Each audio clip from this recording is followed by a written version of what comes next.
ये सब्जी लीजिए, दीदी ने खास आपके लिए बनाई है।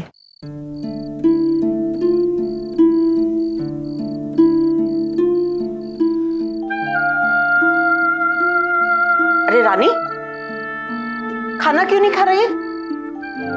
ढंग से खाना खाओ। आरशात पाहिलंय स्वतःला कितनी दुबली पतली हो गई है।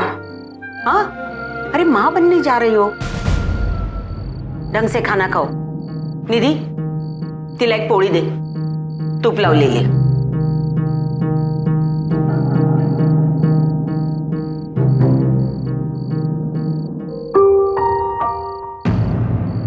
चलो जल्दी से सो जाओ। इस हालत में टाइम पे खाना और टाइम पे सोना चाहिए। अपनी नहीं तो अपने होने वाले बच्चे की फिक्र करो। चलो सो जाओ। रानी, तुमने सुना नहीं मैंने क्या कहा? लाइट बंद करो और जल्दी से सो जाओ।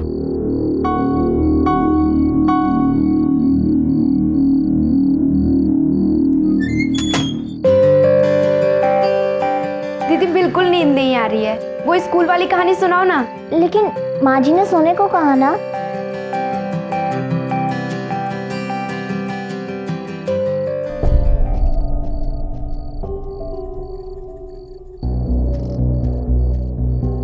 जैसे उसने पीछे देखा ना, टीचर वहां सामने खड़ा था।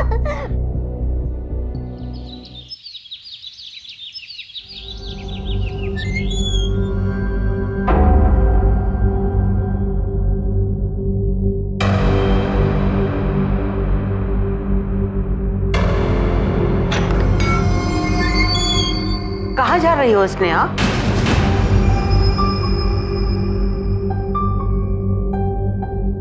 मैं पूछ रही हूँ स्नेहा, कहाँ जा रही हो?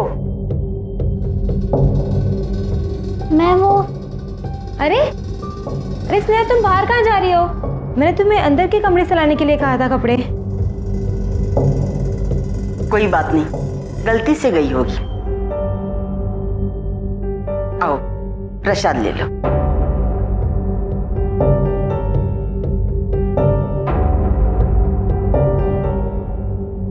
रानी कहाँ है? वो अंदर कमरे में। ठीक है।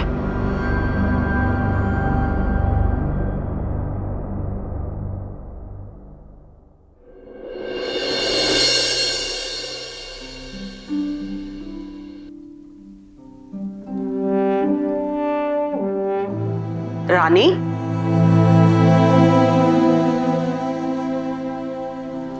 आज का दिन तेरे लिए बहुत ही खास है। आज मैंने बाप्पा से तेरे लिए खास प्रार्थना की है। बिल्कुल काळजी करू नकोस। निधि तुझे संभाल कर हॉस्पिटल लेके जाएगी। ले प्रसाद ले ले।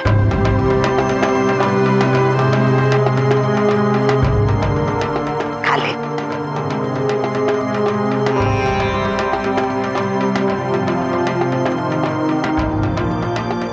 भारत में लड़कियों के लिए शादी करने की कानूनन उम्र 18 साल है, लेकिन इस घर में 4 नाबालिग लड़कियां गर्भावस्था में रह रही थी। सवाल था क्यों? इतनी कम उम्र की लड़कियों का गर्भवती होना एक गंभीर विषय था। लड़कियों को घर से बाहर जाने की मनाही थी, तो क्या इन लड़कियों को जबरदस्ती इस घर में रखा गया था? और इतना ही नहीं, जहां एक तरफ घर की मुखिया सावित्री गायकवाड़ घर में एक नए मेहमान के आने की उम्मीद पर खुशियां जता रही थी, वहीं दूसरी तरफ उसी बात पर रानी के चेहरे पर आखिर डर क्यों नजर आ रहा था?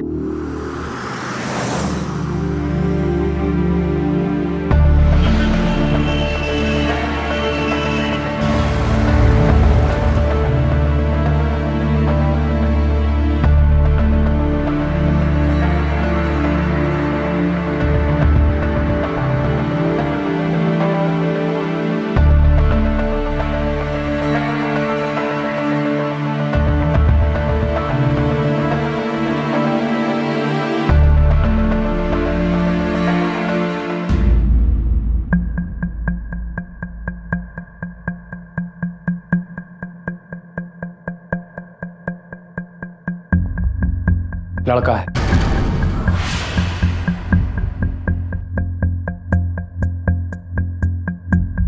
मुझे सुरेश और रितेश से बात करनी होगी।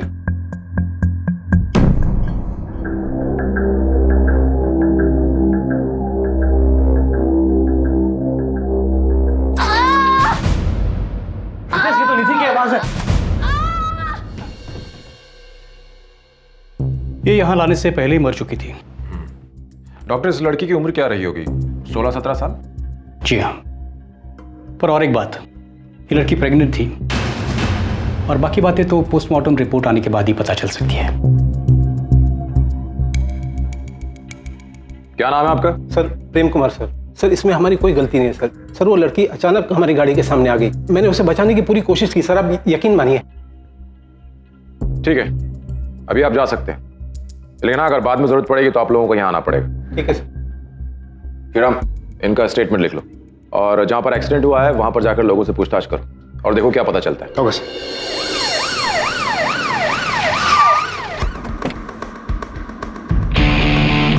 Joshi, yes sir. तुम उस तरफ देखो, मैं यहाँ देखता हूँ। जी सर।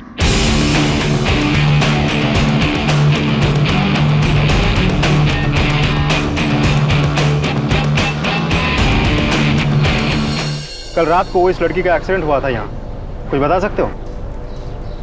हाँ साहब ऐसा हुआ कि कल रात जब मैं दुकान बंद करके जा रहा था तभी वो लड़की भागी आई, शायद कुछ लोग उसका पीछा कर रहे थे। तुमने उन लोगों को देखा था जो उस लड़की का पीछा कर रहे थे? नहीं साहब, मैं काफ़ी दूर से देख रहा था और जब एक्सीडेंट हुआ तो मैं यहाँ से चला गया। अब मुझे लगा कहीं पुलिस आई तो मुझे। लड़की किस तरफ से भाग कर आ रही थी? वो साहब वो सामने वाली गली से, वहाँ से। वो वाली गली? हाँ साहब वो सामने। ठीक, चलो देखते हैं।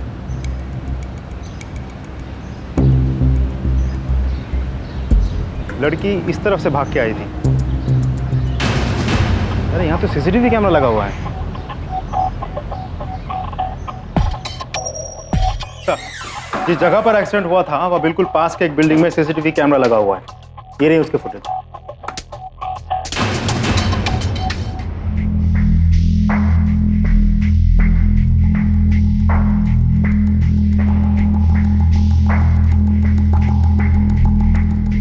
इसमें तो किसी की शक्ल नजर नहीं आ रही, लेकिन हमें इन दोनों आदमियों को ढूंढना बहुत जरूरी है, क्योंकि एक प्रेग्नेंट लड़की, वो भी नाबालिग, जान बचाकर भाग रही थी। आखिर ऐसा क्या किया था इन दोनों लोगों ने?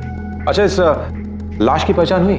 कौन है लड़की? नहीं सर, आसपास के पुलिस स्टेशन में भी तस्वीर भेजी गई थी, लेकिन कोई इंफॉर्मेशन नहीं मिली। शालू दीदी। हाँ बोलो। शालू दीदी। हाँ बोलो ना। ये रानी दीदी कहाँ है?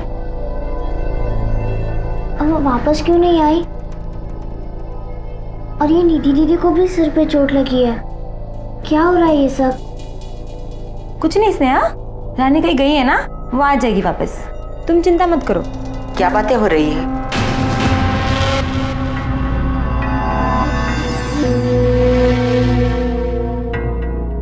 नहीं कुछ नहीं माँ जी, वो बस ऐसे ही बात कर रहे थे।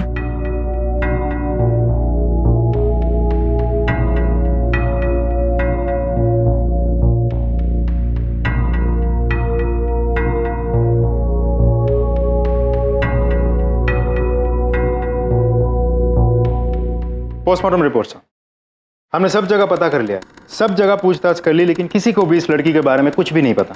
श्रीराम, इस तरह तो इस केस को सॉल्व करना मुश्किल हो जाएगा।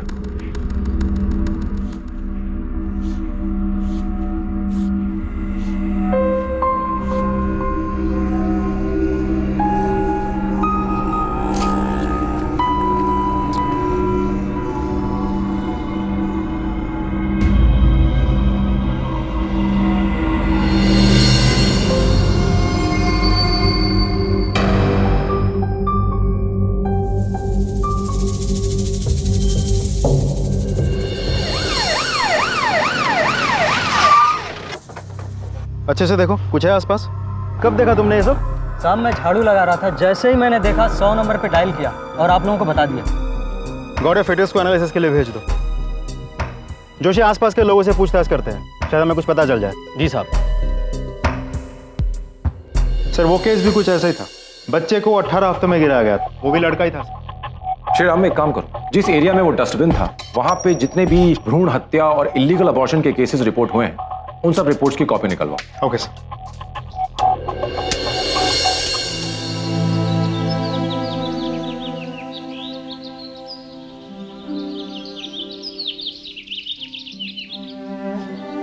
परी, बच्चे का ध्यान रखना, ठीक है? और तुम्हारा भी।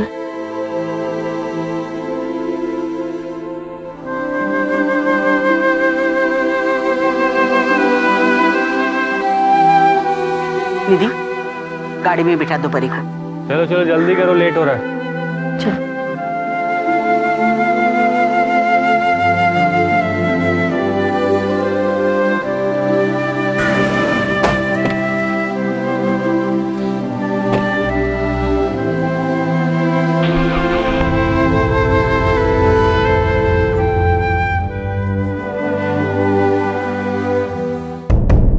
सर, ये उस एरिया में जितने भी पुलिस स्टेशन हैं, वहाँ पिछले 2 सालों में जितने भी भ्रूण हत्या के केसेस दर्ज हुए हैं, सब उनके फाइल्स हैं।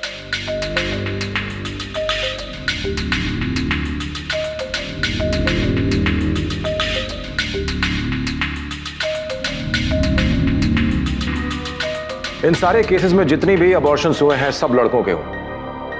ये कन्या भ्रूण हत्या के बारे में तो मैंने बहुत सुना था, पर यह तो मामला उल्टा ही है। कोई तो है, कोई इंसान, कोई संगठन या फिर कोई समुदाय जो ये भ्रूण हत्याएं जानबूझ के करवा रहा है। अच्छा, जहां जहां से तुमने इस केसेस की फाइल निकलवाई, वहां पर इन केसेस का क्या स्टेटस था? सभी कोर्ट केसेस हैं सर। अच्छा श्रीराम, आज से कुछ महीने पहले एक लड़की का एक्सीडेंट हुआ था, याद है? जो किसी से जान बचाकर भाग रही थी।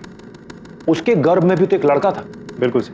जो भी हो, कहीं ना कहीं सेक्स डिटर्मिनेशन हो रहा है। एक काम करो श्रीराम, तुम एक टीम रेडी करो और सबको यहाँ मीटिंग के लिए बुलाओ 1 घंटे में। Sir, I have a plan.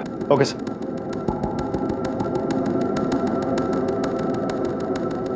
ये वो सारे इलाके हैं जहां पर मेल फिटसेस पाए गए थे।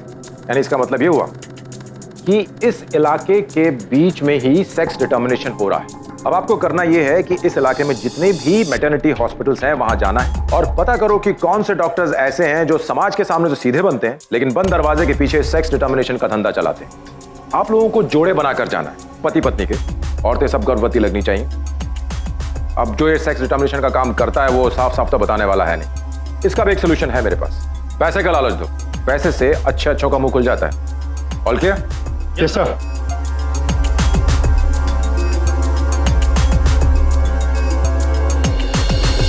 पुलिस के सामने एक बड़ा खुलासा हुआ था, एक अनसुना और असाधारण मामला।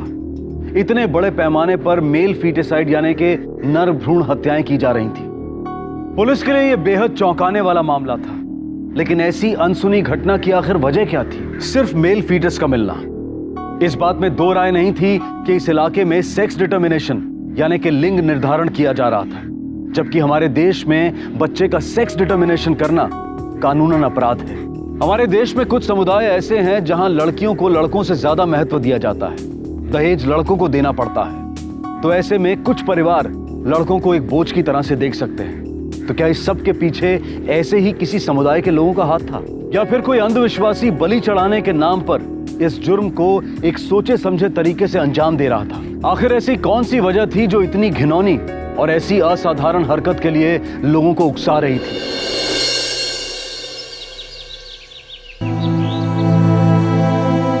ये गोली ले ले, पानी देती हूँ। जब पेट से होते हैं ना तो ऐसा दर्द होता ही है।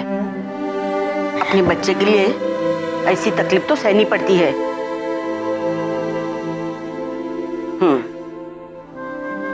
चल सो जा।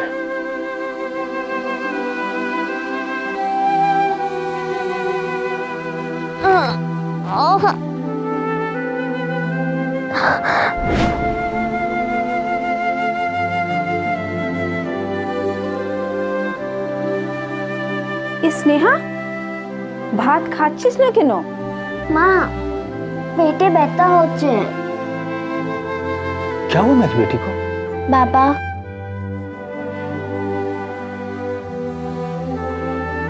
आप ये दवाई दुकान से ले आइए। बेटा तू डॉक्टर बनने वाली है, बनी नहीं है। ये जी सुनछो एकटू मेये के निये जाओ ना डॉक्टर बाबू के पास। हाँ चलो। माँ डॉक्टर बाबू ने पिछली बार यही दवा दी थी और मुझे पता है इस बार भी यही देंगे। मुझे पता है तू क्या सोच रही है, घबरा मत, तेरे इलाज के पैसे हैं हमारे पास।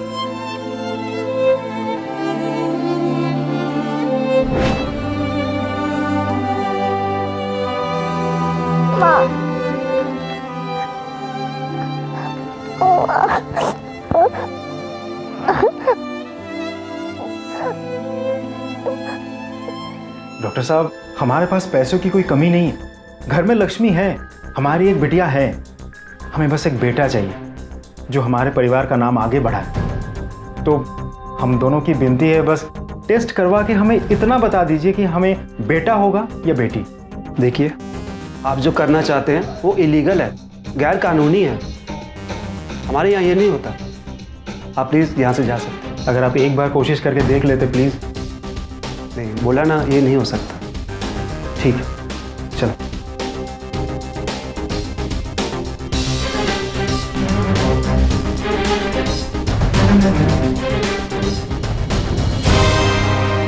हाँ श्री राम, सभी गायनेकोलॉजिस्ट के पास जाके पता करो, लेकिन अगर वो ना कह दें तो फिर उनके स्टाफ से पूछो, क्योंकि ऐसे काम में सिर्फ गायनेकोलॉजिस्ट अकेले नहीं होंगे, उनका कोई ना कोई स्टाफ भी शामिल होगा।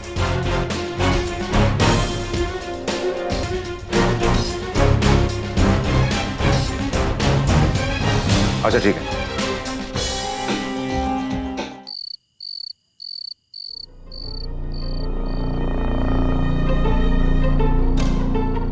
नेहा, तुम तो तैयार नहीं हुई? बाहर दीदी तेरे कब से इंतजार कर रही है। दीदी, मुझे कोई टेस्ट वेस्ट नहीं कराना, मुझे कहीं नहीं जाना। क्यों नहीं जाना तुझे? पता है तुझे तू क्या बोल रही है? भूल गई तू कहाँ है?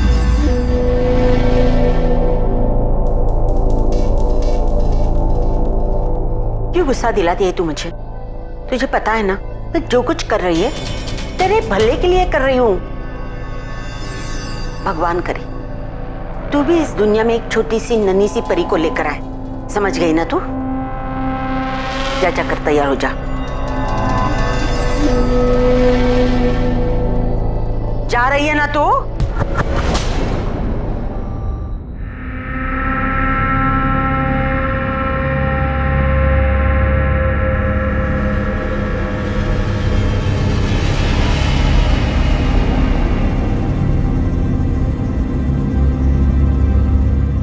मुबारक हो, लड़की है, फिक्र की कोई बात नहीं।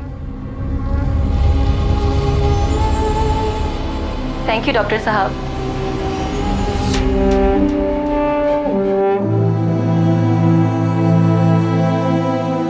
देखा, डर रही थी, लड़की है ना। स्नेहा के पेट में एक छोटी बच्ची पल रही थी और उसे इस बात का अंदाजा था कि शायद उसका गर्भपात नहीं करवाया जाएगा, लेकिन फिर भी स्नेहा डरी हुई थी। क्या स्नेहा के डर की वजह मां बनने की जिम्मेदारी थी या वो अपनी बच्ची को लेकर चिंतित थी? सावित्री के बर्ताव से यह साफ जाहिर था कि उसे नवजात बच्चियों में दिलचस्पी थी। आखिर क्या होने वाला था इन बच्चियों के साथ? दूसरी तरफ पुलिस घास के ढेर में सुई खोज रही थी, लेकिन जब तक पुलिस इस केस को सुलझाती उतने वक्त में न जाने कितने अजन्मे शिशुओं की जान खतरे में थी।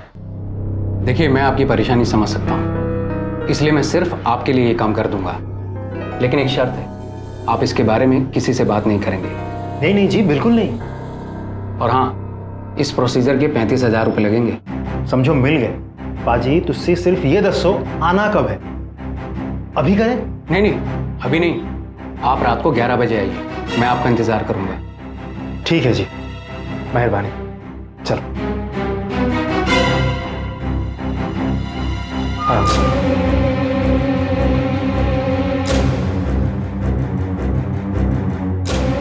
सर, रात के 11 बजे बुलाए हमें, 35,000 मांगे हैं।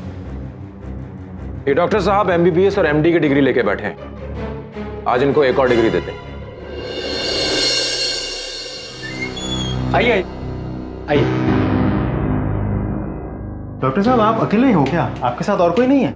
हाँ, अभी तो मैं ही हूँ, वैसे इसके लिए मैं खास स्टाफ रखता हूँ, लेकिन आज जरा वो छुट्टी पे है। लेकिन आप टेंशन मत लीजिए। मैडम, आप लेट जाइए प्लीज।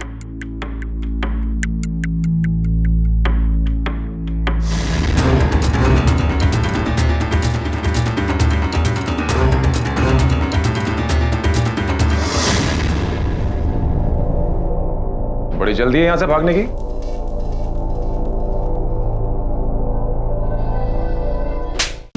मैंने क्या किया सर? बता, तेरा इलीगल धंधा कब से चल रहा है? कौन सा धंधा सर? सर, आज पहली बारी किया और आपने पकड़ लिया सर। सॉरी सर, गलती हो गई, माफ कर दीजिए। पहली बार गलती हुई है? डॉक्टर, तू सच बता दे, नहीं तो तेरी इस डिग्री के साथ एक और डिग्री जोड़ दूंगा, 3rd डिग्री। बोलता है क्या? नहीं सर, 2 साल से सर, 2 साल से। सेक्स डिटर्मिनेशन और अबॉर्शन दोनों इलीगल तरीके से पिछले 2 साल से करता आ रहा है तू। और तूने जिन जिन लोगों के अबॉर्शन किए हैं उन सब ने हमें स्टेटमेंट दिया है, सबने तेरा नाम लिया है। इसलिए झूठ बोलने की कोशिश मत करना, सच बता। सच बता। क्या बताऊं सर, वो मुझे तो बस काम के पैसे मिलते थे, वो मेरे पास कस्टमर लेकर आता था। वो कौन? सर वो विजय सर, विजय लेकर आता था सर। और सर वो प्रेग्नेंट लड़की को लेकर आता था, उसके बच्चे का सेक्स डिटर्मिनेशन करवाता था, और लड़का होता तो अबॉर्शन के लिए कहता था, और लड़की होती तो वो वापस चला जाता था सर। कौन है विजय? विजय कंपाउंडर है सर, स्टार हॉस्पिटल में काम करता है, और इस काम के पैसे भी मुझे वही देता है सर। कहां मिलेगा विजय अभी?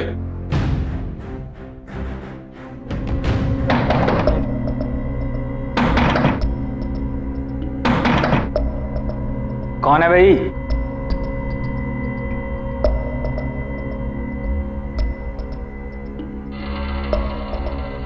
विजय, चल चल चल चल। सब मैंने कुछ नहीं किया साहब। देख बेटा, हम जानते हैं कि तू अकेला नहीं है, इसलिए भलाई इसी में है कि तू सब सच सच बता दे। अब आप क्या बोल रहे हो? मुझे कुछ समझ नहीं आ रहा साहब। देख, अगर तू हमारे साथ कोऑपरेट नहीं करना चाहता है मत कर, तेरी मर्जी, लेकिन फिर तुझे जेल में जाने से कोई नहीं रोक पाएगा। लेकिन हाँ, अगर तू हमारी मदद करेगा ना तो हम तुझे सरकारी गवाह बना लेंगे, और फिर हो सकता है तेरी सजा कुछ कम हो जाए, या फिर तेरी सजा माफ भी हो सकती है। सोच ले। क्यों, मदद करेगा ना? स्नेहा तुम खाना क्यों नहीं खा रहे हो? स्नेहा, ये क्या नाटक चल रहा है? हाँ, तुम दोनों घर में लक्ष्मी लाने वाली हो, इसलिए मैं बहुत खुश हूँ। मेरे खुशियों पे पानी मत फेरना, समझे? इतनी सेवा कर रही हो, ख्याल रख रही हो, तेरा नाटक चल रहा है।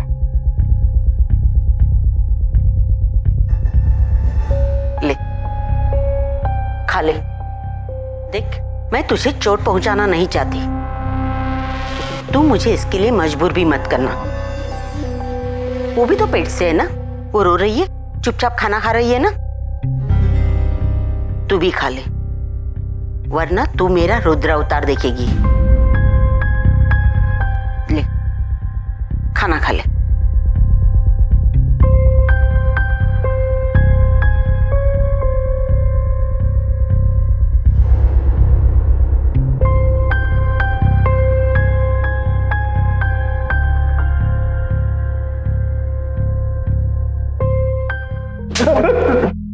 सच सच बता। कुछ बताया सर? नहीं सर। नहीं, ऐसे नहीं बताया गई।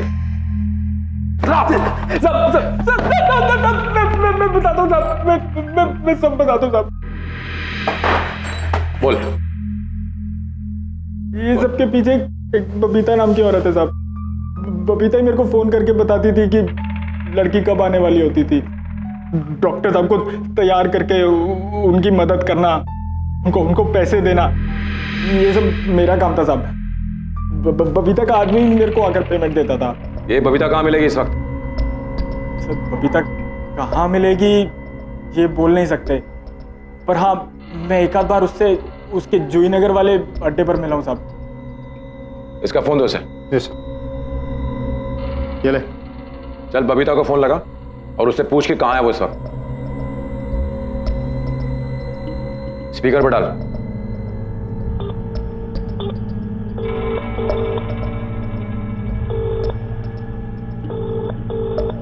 सब उठा नहीं रही है। विजय के बयान के मुताबिक इन नर भ्रूण हत्याओं को एक देह व्यापार चलाने वाली महिला अंजाम दे रही थी, लेकिन अब भी कई सवाल थे जिनके जवाब मिलने बाकी थे। आखिरकार ये बबीता नाम की महिला कहां थी और क्या राज छुपाकर बैठी थी? सावित्री गायकवाड़ का इस देह व्यापार से क्या लेना देना था और वो लड़कियों के साथ क्या करने वाली थी? लेकिन सबसे महत्वपूर्ण सवाल यह था कि नर भ्रूण हत्याएं करके आखिर ये लोग पाना क्या चाहते थे? सब बबीता का ही फोन आ रहा है। उठा, बात कर। हेलो बबीता मैडम, किधर हो आप? क्यों, तेरे को इससे क्या मतलब? हाँ, क्या मैडम, मैं सोच रहा था कि अभी आपके जुई नगर वाले अड्डे पे आऊं, आप कोई अच्छी लड़की दिखाती तो मजा आ जाता। वैसे तो मैं बाहर जा रही थी, अब तुझसे मिलके ही जाती हूँ। तू भी क्या याद रखेगा? आ जा। ठीक है, मैं आता हूँ अभी थोड़ी देर में। जुई नगर में ये सब।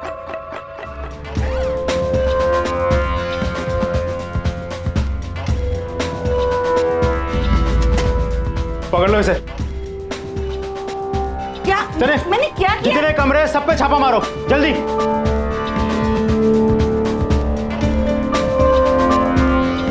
बच्चे को भी ले लो।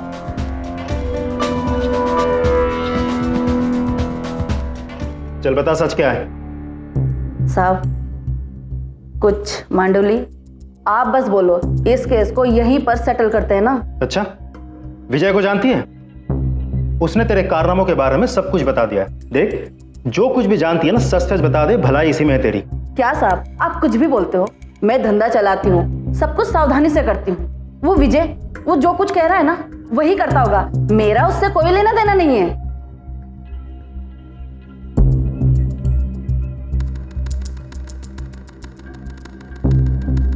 सर, वो मुंह नहीं खोल रही है। वो नहीं खोल रही? नहीं सर। मैं बबीता का फोन ही देख रहा था। इसमें उसने अपनी कुछ लड़कियों की तस्वीरें सेव करके रखी हुई हैं, शायद क्लाइंट्स को दिखाने के लिए। इसमें से मुझे एक तस्वीर मिली है, देखो। सर, ये तो वो एक्सीडेंट वाली लड़की की तस्वीर है। एग्जैक्टली।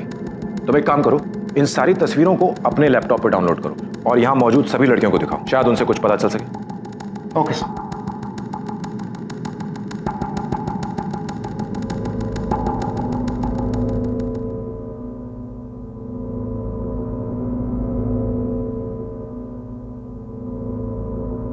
इस लड़की को पहचानती हो?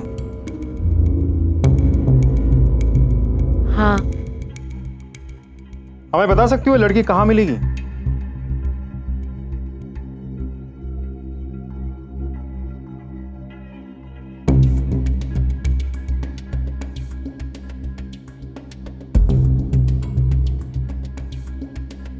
हमें बताओ, ये बच्ची किसकी है?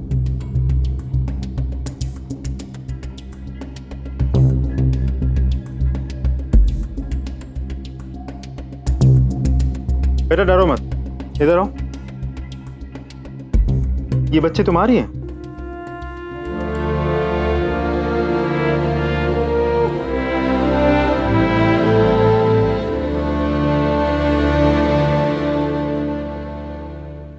देखो बेटा, जो भी बात है हमें साफ साफ बताओ, घबराने की जरूरत नहीं है।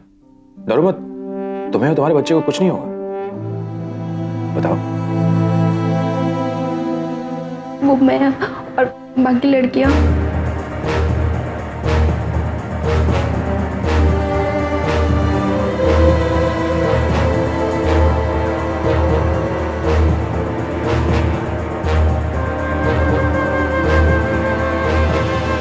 बेटा, तुम ये जो सावित्री बता रही हो, इसे पहचान सकती हो?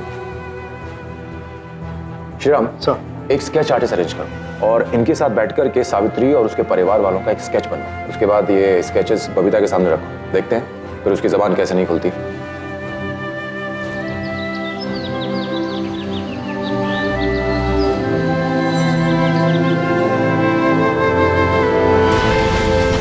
किंतु क्या नो, तुझे शादी क्यों नहीं करनी?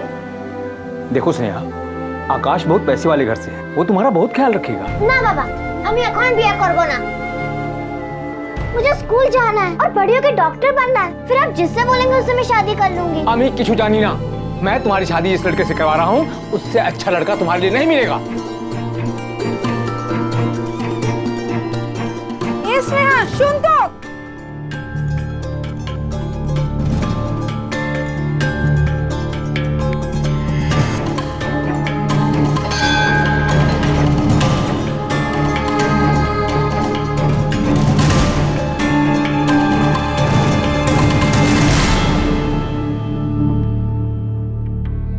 बेटा, क्या बात है?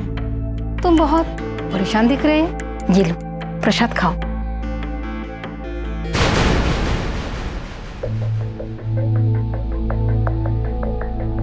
खा लो, सब चिंता दूर हो जाएगा।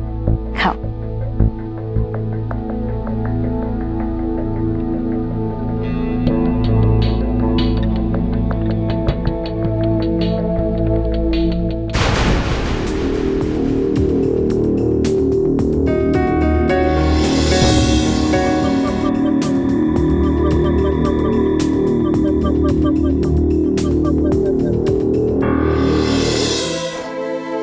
अरे स्नेहा, तुम यहाँ क्या कर रही हो? दीदी कुछ समय के लिए मुझे अकेला छोड़ दीजिए।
स्नेहा रुक।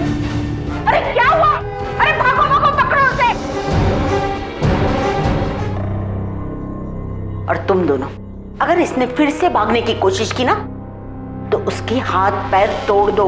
सिर्फ बच्चा पैदा करने के लायक छोड़ो उसको, समझे? किसी भी महिला के जीवन में गर्भावस्था एक अहम समय होता है, लेकिन अगर ना चाहते हुए भी किसी महिला को गर्भ धारण करना हो तो वही समय उसके लिए असहनीय हो सकता है। 14 साल की स्नेहा के लिए एक असंभव समय साबित हो रहा था। एक छोटी सी बच्ची को इतना दर्द सहना पड़ रहा था। स्नेहा नहीं चाहती थी कि जो कुछ उसके साथ हुआ है वही सब कुछ उसकी बेटी के साथ भी हो।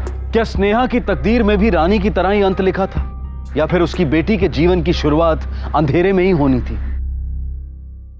इसे पहचानती?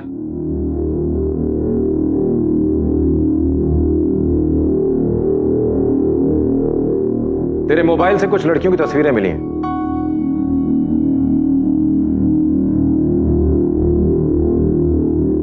सच सच बता दे कि लड़कियां कहां हैं, क्योंकि अगर हमें ढूंढना पड़ा तो तुझे बहुत भारी पड़ेगा।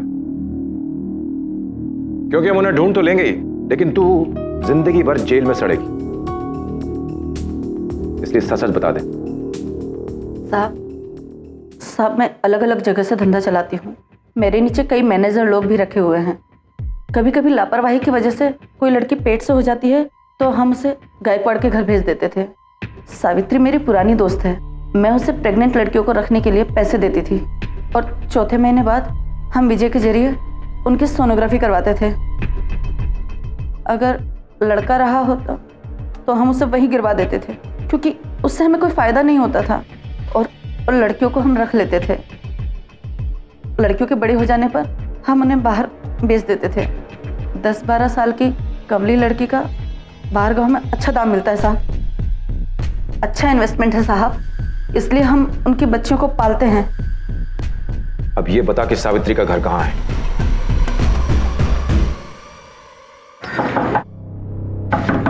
स्नेहा, स्नेहा दरवाजा खोलो। स्नेहा,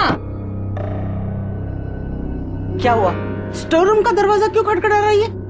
माँ जी, स्नेहा ने खुद को बंद कर लिया है, दरवाजे नहीं खोल रही है। स्नेहा, स्नेहा दरवाजा खोल। रितेश, सुरेश, हाँ माँ। अरे देखो तो दरवाजा नहीं खोल रही है ये। स्नेहा, स्नेहा दरवाजा खोलो। स्नेहा, स्नेहा दरवाजा खोलो। दरवाजा खोल। स्नेहा दरवाजा खोलो।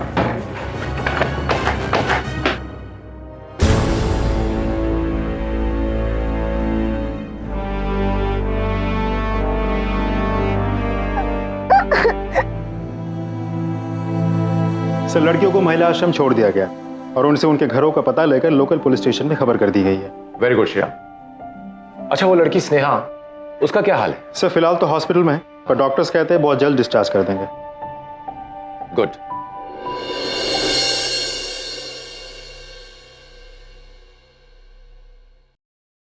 स्नेहा, स्नेहा, देखो कौन आया।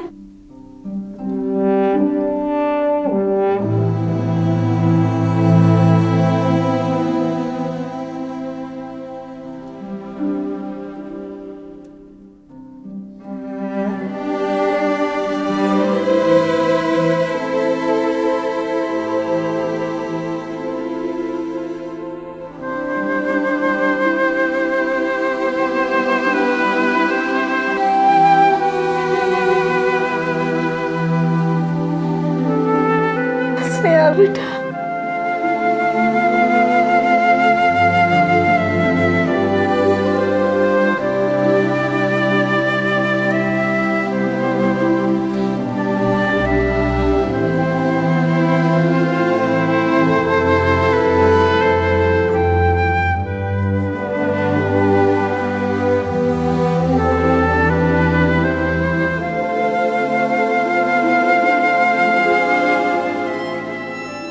पहली नजर में देखने पर जो साफ नर भ्रूण हत्या का मामला दिखाई दे रहा था, उसके राज खुलने पर जैसे एक के बाद एक जुर्म की परतें निकलती गई। अपहरण, देह व्यापार, सेक्स डिटर्मिनेशन, गैर कानूनी तौर पर गर्भपात, नाबालिग बच्चियों का शोषण। इस केस ने इन सभी घिनौने अपराधों का जैसे पिटारा खोल कर रख दिया। बबीता, सावित्री और उसके साथी इस वक्त पुलिस की हिरासत में हैं और उन्हें अपने इस जुर्म के लिए कड़ी सजा मिलने की उम्मीद है। गौर करने वाली बात यह है कि ऐसे न जाने और कितने देह व्यापार के कारोबार देश में गुप्त रूप से चलते हैं और उन लड़कियों की आवाज कई बार कानून के कानों तक पहुंच ही नहीं पाती। कितने परिवार ऐसे होते हैं जो देह व्यापार में घिरी अपनी बेटियों के साथ पूरी तरह से संपर्क तोड़ देते हैं और उन लड़कियों के पास देह बाजार में रहने के अलावा और कोई रास्ता नहीं बचता। एक तरफ देवी की तरह पूजा और दूसरी तरफ उसके साथ ये सब। हम सब के लिए ये सोचने वाली बात है। इसी विचार के साथ मैं अनूप सोनी आपसे विदा लेता हूं। फिर मुलाकात होगी अगले एपिसोड में और खुलासा करेंगे एक और जुर्म का। तब तक अपना और अपने परिवार का ख्याल रखें और देखते रहें क्राइम पेट्रोल डायल 100। सबक एक को सीख हम सबको। जय हिंद। इस तरह के और भी एपिसोड देखने के लिए हमारे चैनल को सब्सक्राइब करें और बेल आइकन दबाना ना भूलें।